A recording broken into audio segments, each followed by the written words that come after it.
my life came full circle when I was able to walk into a courtroom as an assistant United States attorney and introduce myself to the court with great pride as Frank Amenet on behalf of the United States of America. One reason that they were comfortable being so brazen was because they assumed that these transactions were so complex, so arcane, that nobody would ever have the wherewithal to unravel the details of these schemes. But that's exactly what we did. Barack Obama was a classmate and friend of mine in law school. He said to my wife, "Frank is one of my favorite people in the world because he always gets the job done." So the through line is accountability. The through line is the diligent work that needs to be done to identify bad acts and bad actors and to build the evidence against them. Write everything down, memorialize everything. Memories fade, people forget things, evidence gets lost. You don't want to just rely on your memory, however good you think that memory is. This is The Litigator's Edge, the podcast where smart strategy, practical innovation, and real-world experience come together to move litigation forward.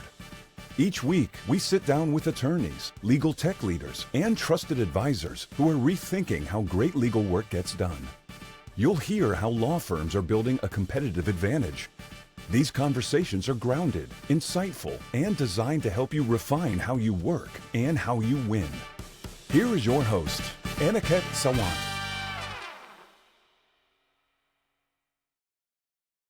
Hello, and welcome to today's episode of The Litigator's Edge, the podcast where innovative attorneys reveal the strategies that have transformed their legal practice. My name is Aniket Sawant, and I'm co-founder and CEO of Threadio. My guest today is a litigator who has spent his career hunting down fraud and corruption at the highest levels, first on behalf of the government and now as a champion for whistleblowers and victims. He has led historic prosecutions that have resulted in settlements worth billions of dollars and now represents clients in high-stakes matters ranging from complex securities fraud to the fight for justice of victims of terrorism. On a separate and fascinating note, he is a former Jeopardy champion and a champion storyteller to boot. It's my privilege and pleasure to welcome Frank Amenet to the podcast. Welcome, Frank, and thank you for being here. Thank you, Aniket, for having me on your show. I'm very excited to be here. Likewise. Frank, as you know well, I love to start the show by asking each of my guests to share either a fun fact about themselves or a cringe joke. I know you have many of both. Which will it be for you and what is it? Well, my family members will tell you that I'm famous for my cringe dad jokes, but I'm not going to share one of those today. I'll give you a fun fact, which is that some years ago, I wrote a children's book, a novel-length book for children, about a fictional republic made up entirely of frogs. And, there's a good story behind the genesis of that book, but that is the fun fact. That's incredible. Maybe something for another episode. I would love to. My son, I know, would love to hear all about this story. So, thank you for sharing that, Frank. The other question that I love to ask, and I think is especially valid in your case, Frank, is I think of every attorney who makes the time to be on this podcast as a superhero, and every superhero has an origin story. Can you please share yours? Well, that's very kind of you to suggest that I'm a superhero. I try to be a hero, at least, if not a super one. My origin story is that I basically grew up knowing that I wanted to be a lawyer. There's a number of things that contributed to that, but I think the most significant is that I grew up in the Baha'i faith, which is a religion that very much values justice and perceives it as our spiritual and moral imperative to devote our lives to procuring justice in the world around us, be it equality of men and women, racial unity, political unity. So I grew up with a value system that caused my worldview to be very much focused on identifying injustice and devoting myself to helping address it. And with that mindset, I found the intellectual enterprise of the practice of law just very stimulating as well. It seemed like a natural fit for me. And so I grew up in the St. Louis area, and after I graduated high school, I went to the University of Pennsylvania for college, where I majored in English and history. And then I went on to Harvard for law school and began my career. And I've been fortunate to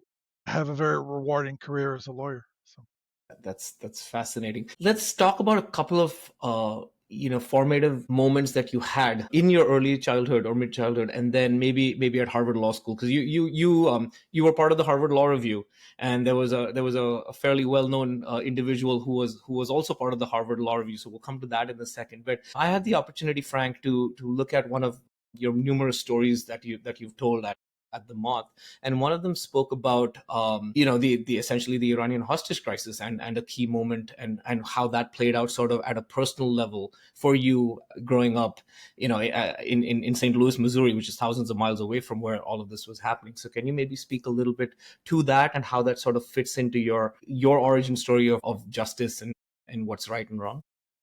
Sure. So my family immigrated to this country from Iran. My parents immigrated to this country from Iran in the early 1960s. So I was born in the United States. I was named after Franklin Roosevelt and grew up, like I said, in suburban St. Louis, Missouri, considering myself to be a regular, ordinary American. I loved baseball. There was nothing that caused me to question my Americanness until the hostages were taken in Iran. November of 1979. I was in seventh grade at the time. And, that incident in history prompted a great deal of turmoil. And it happened to have happened at a time, like I said, when I was in seventh grade. And seventh graders can be the cruelest people in the world. And as a result, I had to endure years of bullying and years of prejudice and directed towards me because of my Iranian background. And it was a very difficult time in my life, and a very lonely time. And it's the kind of scenario which could very well have prompted me to question my American identity and question my, and perhaps even gravitate more towards my Iranian ancestry. But it kind of had the opposite effect. If anything, notwithstanding what was going on around me, that set of experiences really caused me to recommit to my American identity. And intellectual enterprise in both college and law school was aimed at studying the question: what does it mean to be an American, and what does an American identity actually mean, as a way to kind of reconfirm that mindset. And it, to get back to your question in terms of my origin story as a lawyer, the combination of that experience and kind of my Baha'i upbringing and my Baha'i values and my commitment to justice really inspired me early in my career, that I wanted to give back to my community and help create and contribute to the justice in this country. And it's part of what drove me to the Department of Justice, where I spent 24 years in the bulk of my career. That's amazing. Let's talk a little bit about your career at the Department of Justice. I remember from one of those videos that I saw that it was almost like a full circle moment for you. When earlier on here were all these individuals, young kids, obviously questioning your identity, and then on the other side you had the ultimate privilege of representing the United States. So can you maybe walk us at a high level through your career within the Department of Justice, and then we'll get into some of the details. Yeah, so I started, what you're referring to was the statement I made in telling that particular story, that my life kind of came full circle when I was able to walk into a courtroom, in a federal courtroom in Brooklyn, as an assistant United States attorney, and introduce myself to the court with great pride as Frank Amanat on behalf of the United States of America. After having been kind of ostracized and told by my seventh grade and eighth grade peers that because of my skin color or my background, um, I didn't count as a real American. So it was an honor to go into court and represent the United States.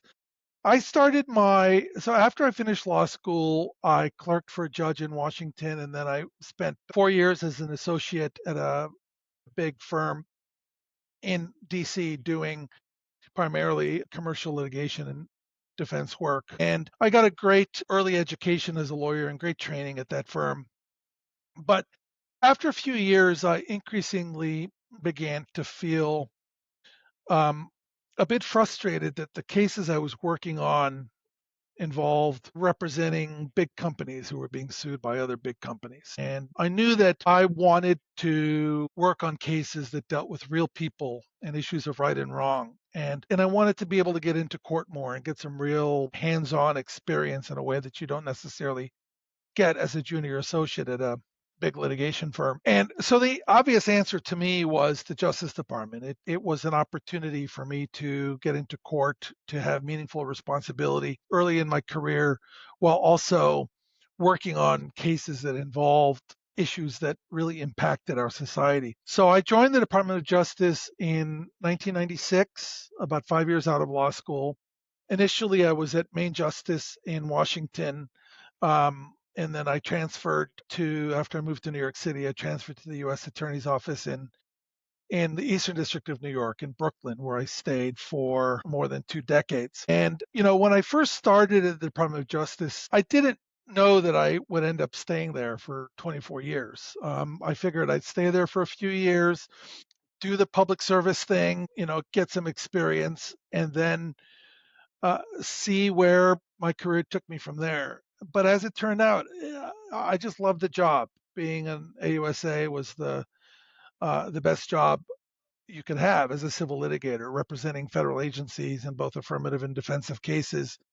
And that office in Brooklyn is just an outstanding office with great prosecutors in both the criminal division and the civil division. And I ended up having a very rewarding, fulfilling career in the Department of Justice. That's amazing.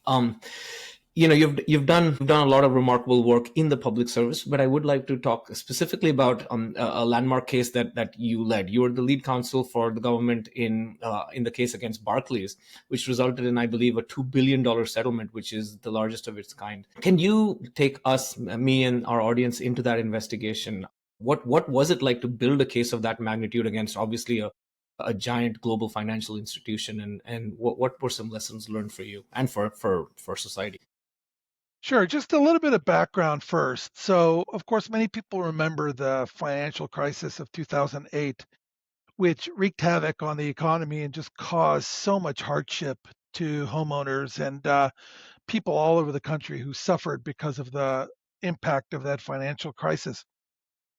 And in the investigations that were conducted after the financial crisis, both in Congress and in the executive branch, to try to get to the bottom of what happened, it became clear early on that among the most responsible participants were the major financial institutions who had securitized home mortgages in these instruments called residential mortgage-backed securities, or RMBS. And they securitized millions of home mortgages in these exceptionally complex financial instruments that, unbeknownst to the public, were really designed to enrich these big financial institutions at the expense of ordinary people, to enrich Wall Street at the expense of Main Street. And so early in the Obama administration, the Justice Department developed a large working group to begin systematically investigating these financial institutions and other individuals and entities who were responsible for contributing to the financial crisis and for prosecuting them. And it was a large initiative that implicated attorneys in about a dozen U.S. attorneys' offices, as well as Main Justice and multiple partner agencies. And the early targets were the domestic banks like J.P. Morgan Chase and Citibank and Bank of America, most of which settled relatively quickly with the Department of Justice and reached large settlements. The foreign banks, however, were more resistant to settlement and required investigations and cases to be built. Even many of those ended up settling with the Department of Justice eventually without needing a lawsuit to be filed. Barclays, which I was responsible for leading the investigation, was the first bank that flat out refused to settle with the government, and that we actually had to bring a lawsuit and go into litigation against them. So, in terms of building the case, one assessment that was made early on by this working group was that although there was a tremendous amount of public outcry and demand for criminal prosecutions of the individuals and companies that were responsible for contributing to the financial crisis, it was determined that bringing these cases criminally and winning them was going to be exceptionally difficult, if not impossible. These were extremely complicated financial instruments. The banks that had financially engineered these securities were very sophisticated in covering their tracks and in dispersing responsibility for the different pieces of the conduct amongst hundreds of people within the companies. So it was determined early on that being able to build evidence that could be proven beyond a reasonable doubt was likely unrealistic.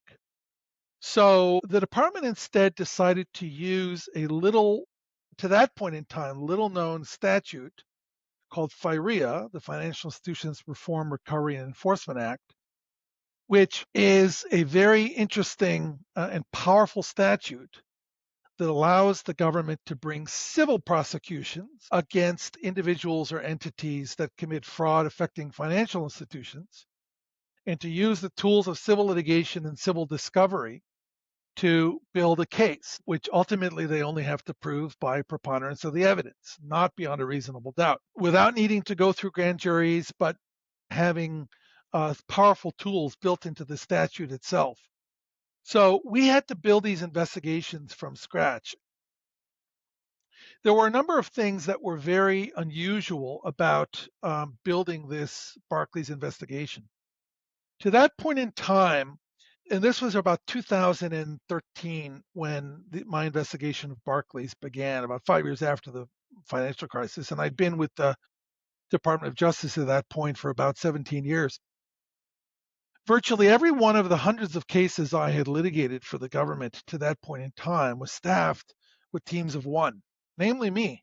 And it was highly unusual to have large teams of lawyers collaborate on a single investigation or a single prosecution. But that was necessary in cases like this. So I had to build from scratch what came to be a very large team of prosecutors, contract attorneys, investigators, data analysts, experts, investigative agents to work together basically exclusively on this case for a number of years. And it was a massive undertaking. We gathered terabytes worth of data. We deposed or interviewed dozens of potential witnesses across the country, tens of millions of pages of documents that we painstakingly had to craft to be able to unravel this fraud. And you have to keep in mind that at the end of the day, it turned out that banks like Barclays and the other banks that were held responsible for the financial crisis were actually quite brazen in their fraud and in the way that we had audio recordings of their phone calls where they were talking explicitly about ripping off the borrower at the end. One reason that they were comfortable being so brazen was because they assumed that these transactions were so complex, so arcane, that nobody would ever have the wherewithal to unravel the details of these schemes. Nobody would ever devote the resources to unravel their conduct and be able to hold them to account for it. But that's exactly what we did. We pieced together over the course of many years an exceptionally powerful body of evidence showing, unraveling the fraudulent scheme, showing exactly how they did it. And the other thing I'll tell you, which was unusual about the investigation, because I know it's a topic which is of particular interest to you, was our use of technology in this investigation. Artificial intelligence was at its very inception in 2013, 2014, and using artificial intelligence in litigation in particular. I could be mistaken, but I believe that the Department of Justice's investigations and prosecutions of the various financial institutions involved in the financial crisis and the RMBS crisis, including my Barclays investigation, was the first large-scale use of AI in civil litigation in the United States.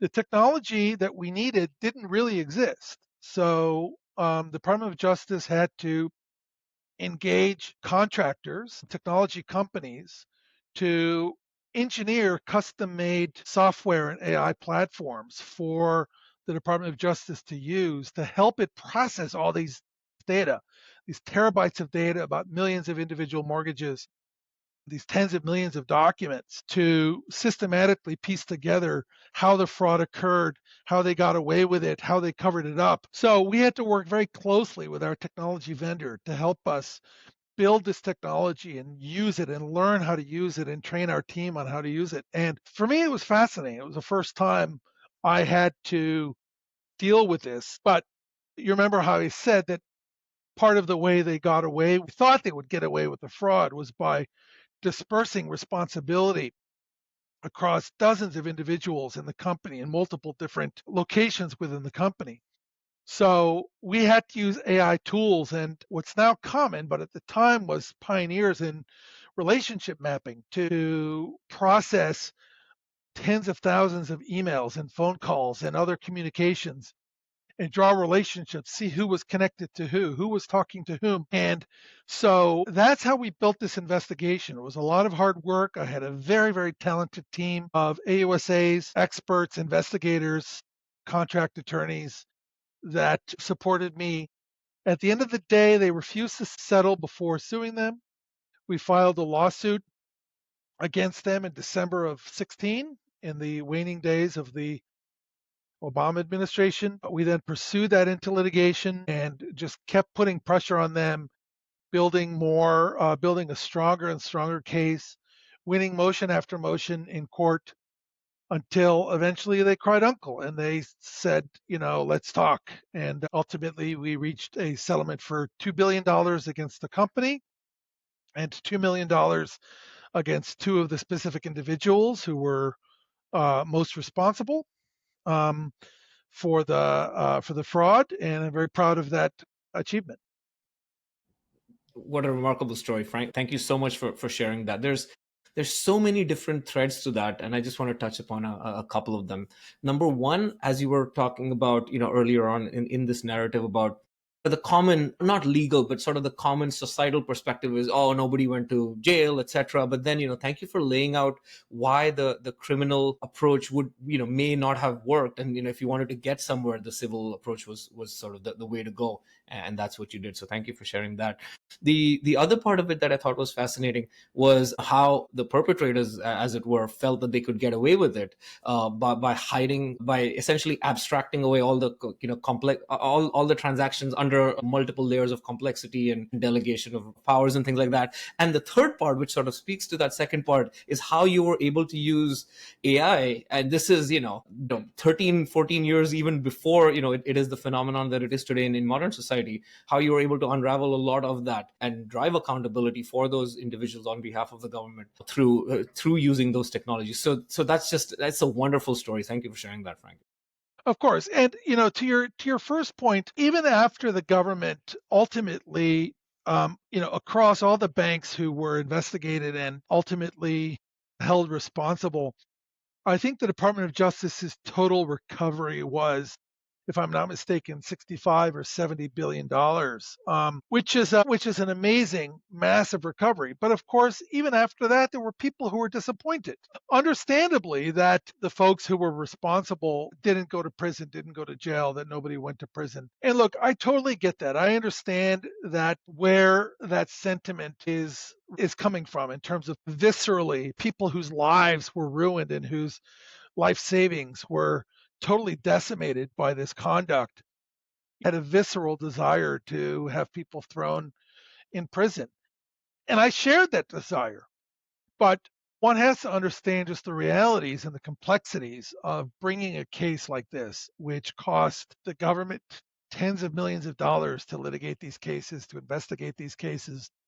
It's a huge investment of resources, human resources, financial resources. And at the end of the day, I think the financial institutions were held appropriately accountable for their conduct. I don't know that they've necessarily changed their behavior because they continue to misbehave in other ways, which is a big focus of my current practice, but for their contributions to the financial crisis, I, for one, am satisfied that they were held appropriately accountable for their role in that.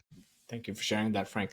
And we'll come to your current practice in a little bit, but I want to take us back to your days in Harvard Law School. So you are one of those few attorneys who was a pioneer, not just in terms of the investigation and the use of technology there, but in the use of technology even back in law school. And there's a very interesting anecdote that I had the privilege of hearing in a separate video, and I would love for you to sort of share that with our audience in terms of how you leveraged your skills in technology in a very different area of law, and specifically with Harvard.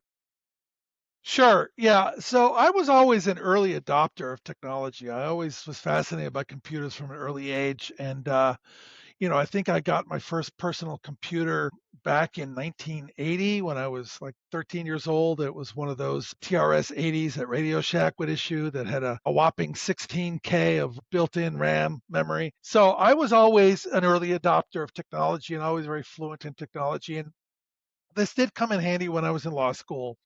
I had the privilege of serving on the Harvard Law Review, which is generally considered one of the most prestigious academic legal publications in the world. It's a student-run journal. I served on one of my classmates in law school was an individual known to your whole audience, I assume, unless they've been sleeping for the last 20 years. Barack Obama was a classmate and friend of mine in law school, and he, in the spring of 1990, was elected the first African American president of the Harvard Law Review, a very historic achievement on his part.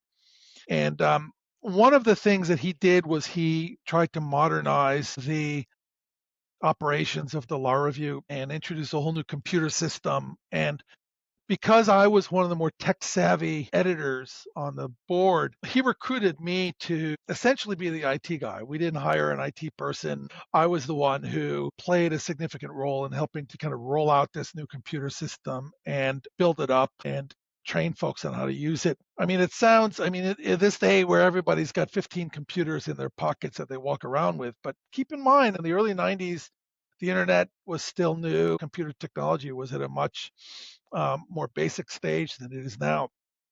So the anecdote you're referring to happened in the fall of 1990. Barack Obama and I were in our third year of at Harvard Law School, and the magazine came out every month, 8 times a year, every month. Not in the summer, but during the school year. It had systematically come out on the 10th of every month and had not had a late issue since World War II. And Barack had made it very clear he was not going to have a late issue on his watch. So, in order to meet that deadline, we had to get the magazine, which that issue had basically been written, but we had to get the copy to our printer um, by a certain date. And in the lead up to that, one of the editors, I never figured out who it was, but it was apparently somebody who wasn't paying attention in my training classes, did something to mess up our entire computer system. The entire system crashed and the issue was lost. We couldn't find it. So Barack and everybody else was panicking. How are we going to retrieve this? So he called me at home. It was late one evening. I was getting ready to go to bed. He said, it's an emergency. You got to come in right now. Help us fix this. So it was freezing cold outside in Cambridge, but I traipsed over to the Law Review building. The whole masthead leadership was there. They were all very upset by what was going on. I said, I'll do my best. And again, I'm just a law student. I'm not an IT guy, but I said, okay, I'll do my best. And I ended up pulling an all-nighter and just, pulled out every trick in my book based on what knowledge I either knew or could figure out or experiment with. And it was a tough go, but about 7 o'clock or so in the morning, I finally managed to fix the crash, get the system back up. The issue was back on my screen. I was able to make a duplicate copy of it on floppy disk just in case. And Barack came in and he asked me how I was doing, and I said, "Yeah, I succeeded." He was very, very happy, and so he uh, he hopped on the kind of the building wide intercom, and he said, "Frank, you are the man. Hey, everybody, Frank is the man." So yeah, so it was great to be able to use my technology skills to help get the magazine on time. It came out that time, and I think it endeared me. I mean, we were already good friends and good buddies at that point in time, but I think, my willingness to get in there and problem solve and roll up my sleeves and do what it took to serve the organization, I think came in handy and kind of endeared me to him. So much so that many years later, when he was running for president of the United States, and I went to one of his campaign appearances with my wife, and he saw me in the back of the room. And at the end of the appearance, he motioned for me to come forward and gave me a big hug. And I introduced him to my wife, and he said to my wife, "Frank is one of my favorite people in the world because he always gets the job done." And so that made me feel good. It made me feel like maybe after all those years, I was still the man. So. That's great. Now, what a story, Frank. That's amazing. Um, Thinking now about maybe some more recent time in your career, right? And so, for the first 20, 25 years, as you mentioned, 24 years, you worked, on the government side, and then after that, more recently, you've made a significant pivot to the private sector, but not in the revolving door private sector kind of way that maybe that some other attorneys have, but more in terms of representing whistleblowers and victims, which to me, sort of is an interesting and very, very consistent through line, that goes from your belief in justice and so on and so forth, and that's fascinating. But what prompted that change to go from being part of the government to the private sector, and then to work specifically with whistleblowers and the other victims that you do? Great questions. Yeah, so look, after 24 years in the Department of Justice, I could look back and I had had an extremely rewarding career in government, and I was very proud of my accomplishments. But there came a time when I felt that I had done what I had set out to accomplish in the government. I had represented about 75 different client agencies over my time there. I had done every kind of work done in the office, and I wanted to branch out and do some new things. And I wanted to have, in particular, opportunities to be a little bit entrepreneurial, build a practice, build a business, be able to take some kinds of risks that you can't necessarily take as a government lawyer. And so I realized that as gratifying as my public service had been, it was time for me to explore opportunities in the private sector. At the same time, Aniket, my values hadn't changed. I still very much was about wanting to make a difference in the world, wanting to work on litigation that was intellectually stimulating, but that could have an impact on society. And so I gravitated towards plaintiffs' firms, which were a very natural fit for me. And I initially went to a different plaintiffs' firm after I left the Department of Justice in 2020. I was there a little over 3 years before coming here to Motley Rice about a year and a half ago. And in my time since leaving the department about 5 years ago, I have worked on a range of matters on behalf of plaintiffs and victims and whistleblowers. The bulk of my work has been in the False Claims Act space, representing whistleblowers who identify fraud and bring it to the attention. And that was a very natural fit for me because the False Claims Act creates a kind of public private partnership between private citizens who identify fraud and Department of Justice or state attorneys general who prosecute it. And we work closely with government partners to persuade them to take cases or to litigate cases alongside them. So that aspect of my practice was a very natural fit. And then the other work that I've done in the securities fraud space or in the antitrust space or on behalf of victims of terrorism or victims of trafficking and sexual abuse. Those were opportunities that I was able to either hop onto opportunistically from, work that my partners were doing, or I was able to develop organically through my own contacts. And it was also a very natural fit for my set of values and for the kind of lawyer I wanted to be. That's fascinating. Thank you for sharing that, Frank. What would you say is sort of the through line between prosecuting, financial, claims of financial fraud and things like that, which obviously you've worked on for decades, and certainly more impactful, more visceral cases like terrorist attacks and sexual abuse and human rights abuse? What's sort of the common thread beyond obviously the values that you hold? Well, the common thread is to hold bad actors to account. There's a lot of bad actors in this country, in this world, who are doing a lot of bad acts, and they get away with it in all manner of ways. At the end of the day, whether it's people who tell lies, who commit fraud, who steal money, who traffic women or children, who commit terrorist attacks. These are people whose value systems aren't properly calibrated and who are out to damage society, either for their own financial benefit or for their own ideological purposes. These bad acts inherently have victims, whether the victim be a federal government or a state government or an individual citizen, a trafficking victim, a competitor who's harmed by a non-competitive behavior, consumers who are harmed by deceptive practices.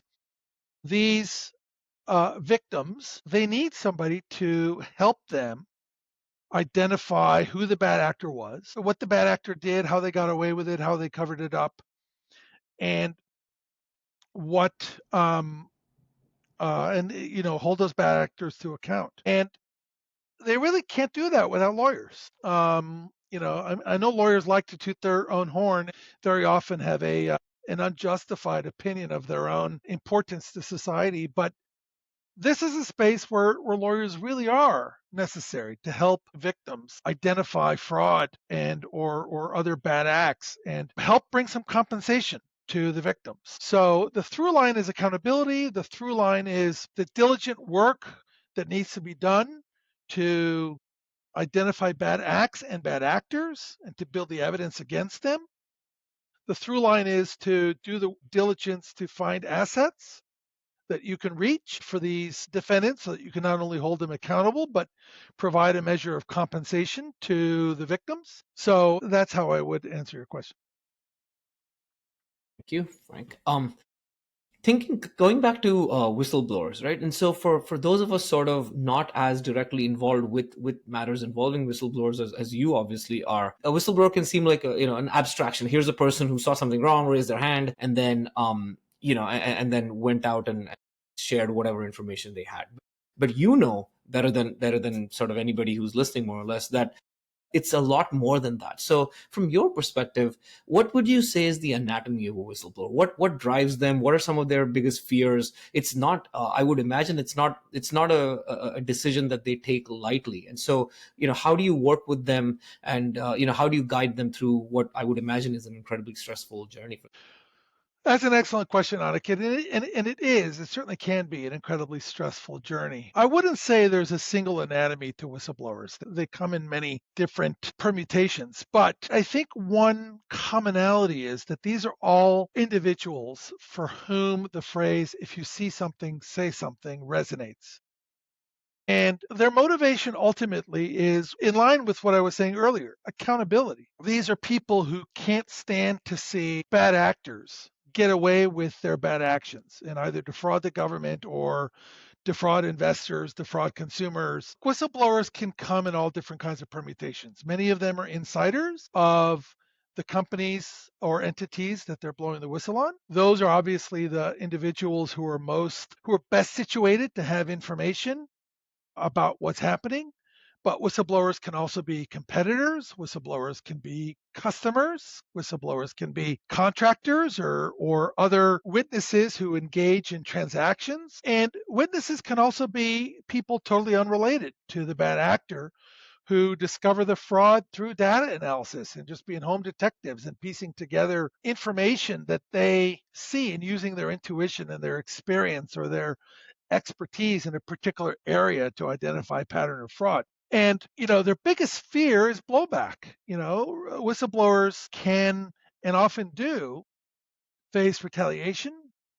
They face people who don't want to believe them, who don't accept their story, who take active measures to persecute them or to fire them, terminate them. And the fear of that can be exceptionally stressful for a whistleblower. And it really takes courage for them to come forward.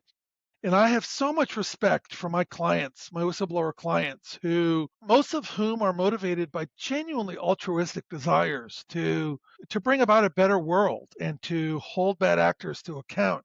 And it takes courage, it takes perseverance. And so as their lawyer, I of course have to give them legal advice, guide them through the steps of what's a very complicated and sometimes arcane and lengthy process that can be very frustrating to them, while also encouraging them and continue to try to help them not lose hope that someday they may achieve the accountability they seek. That's amazing. Yeah, it's so much. It's so driven by the values of the whistleblower and the accountability to your point that they want to see in the world, and the part that they can play and the part that you can play in supporting them in getting to that accountability. So thank you for sharing Right. that. Of course. Talking about technology, obviously we spoke about your remarkably effective use of technology back in 2013 with the whole Barclays saga, and then obviously many years back in Harvard Law.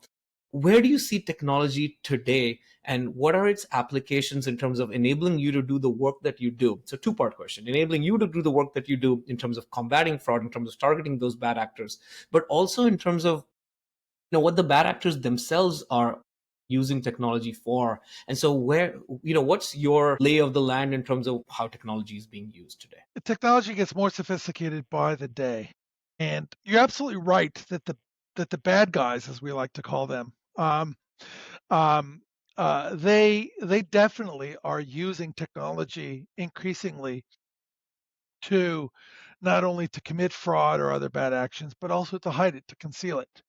And so, as a lawyer who works on these cases and is trying to discover fraud, investigate fraud, build a case against these bad actors, we have to stay a step ahead of them. We have to stay abreast of the technology. In the spaces in which I work on, I think you see technology being used in many different ways.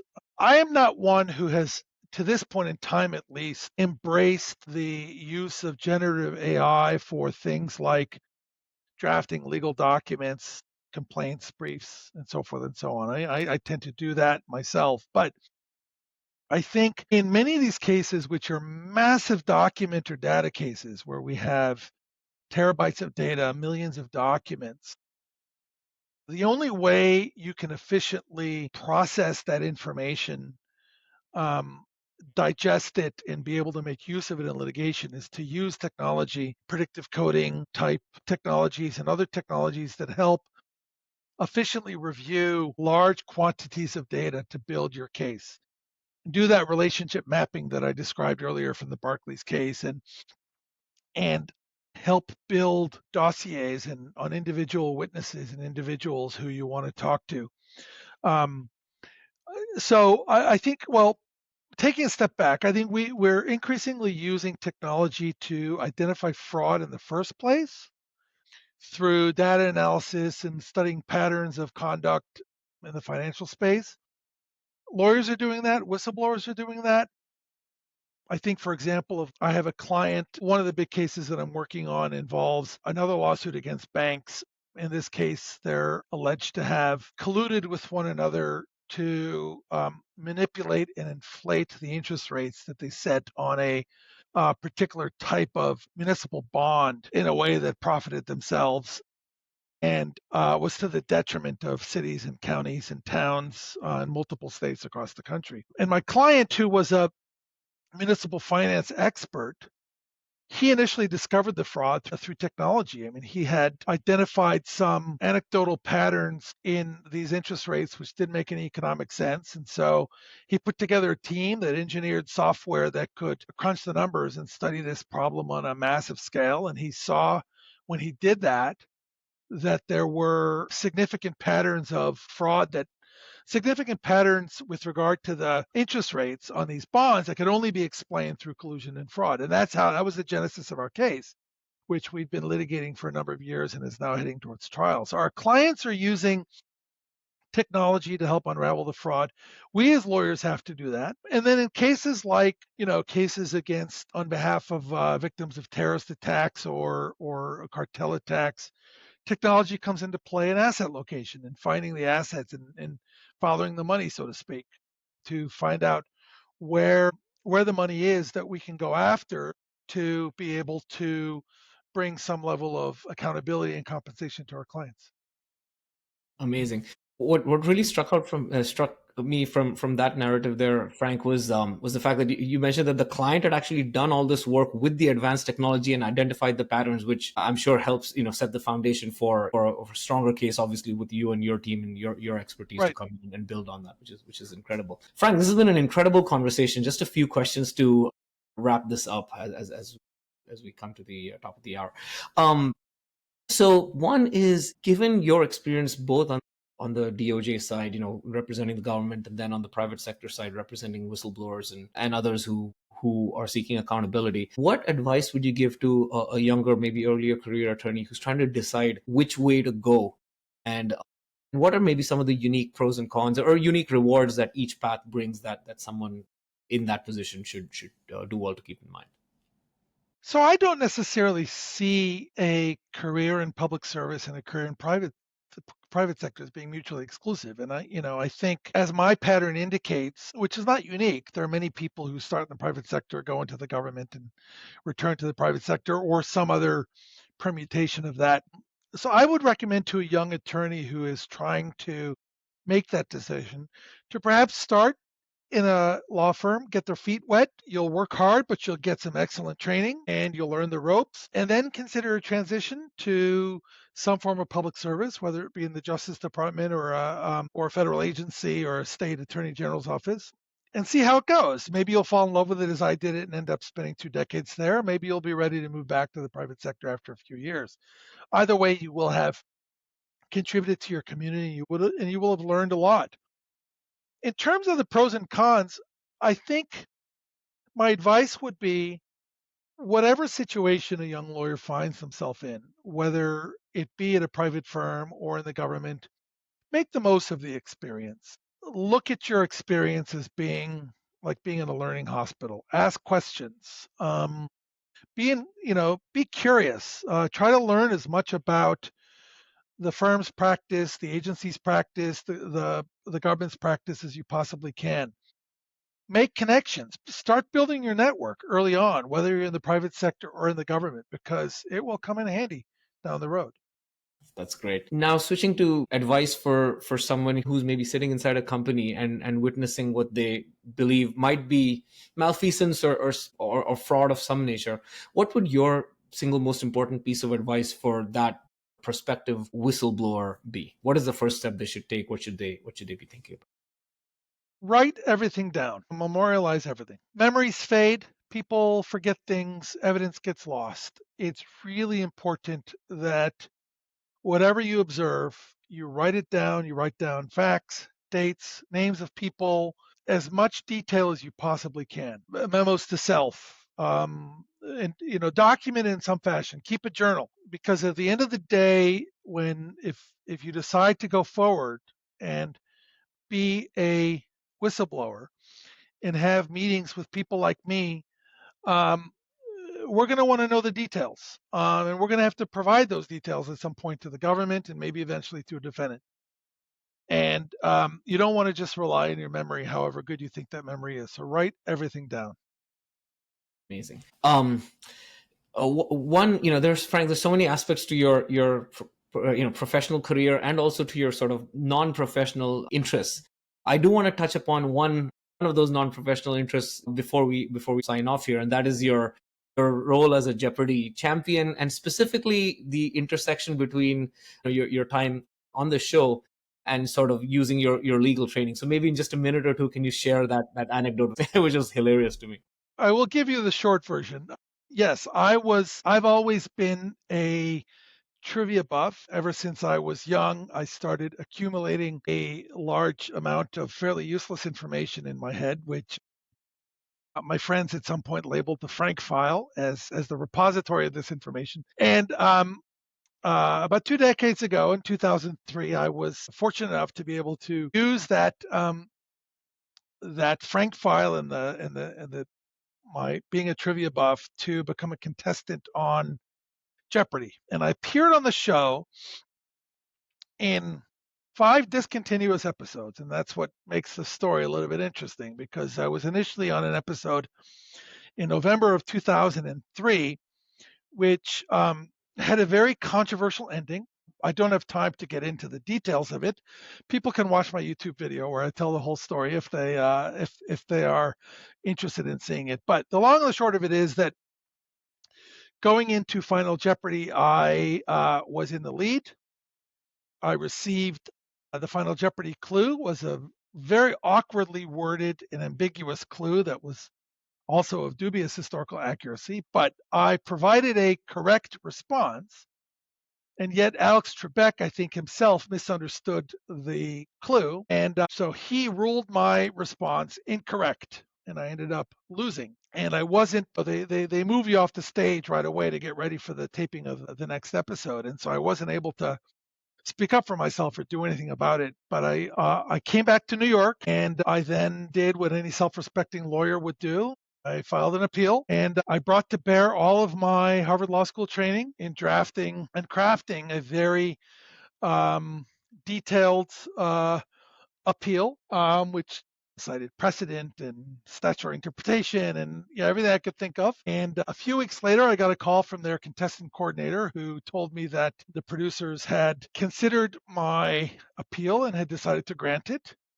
And she went on to say that she'd been with the show for something like 20 seasons, and each year they get 5 or 6 appeals from losing contestants, and that she'd never seen, none of them had ever seen an appeal that was anything like mine, which of course made me feel good. And I felt like I'd won a case at the Supreme Court. So I was invited back onto the show for a second gig. And on that second go round, I won 3 games, lost my 4th game fair and square. I made about $60,000 and came away with a pretty good story to tell. Absolutely. Thank you for sharing that, Frank. That was incredible for me to hear, in the video, which I will share in the show notes, as well as from you right now. So, Frank, I know we could go on for easily, an hour more or even longer, but final question for you. Is there a question that I should have asked you, but I didn't? I think you covered the ground, man. I think it's been a tremendously rewarding conversation. I really appreciate your inviting me onto your program. Really enjoyed the conversation. So thank you very much. And I hope your audience enjoyed it as well. Absolutely. Thank you, Frank. Again, it's been a pleasure. It's been a fulfilling, enriching, enlightening conversation for me. I certainly learned a lot, and I'm sure our audience will as well. So thank you very much. Thank you very much. The Litigator's Edge podcast requires more than a conversation. It takes action, research, and collective wisdom. If today's episode resonated with you, we'd love to hear your insights. Join the conversation and help us shape the future together. We'll be back with more stories, strategies, and real-world solutions that are making a difference for everyone. In the meantime, be sure to subscribe, rate, write a review, and share it with someone you think would benefit from it too. Thanks for listening, and we'll see you on the next episode.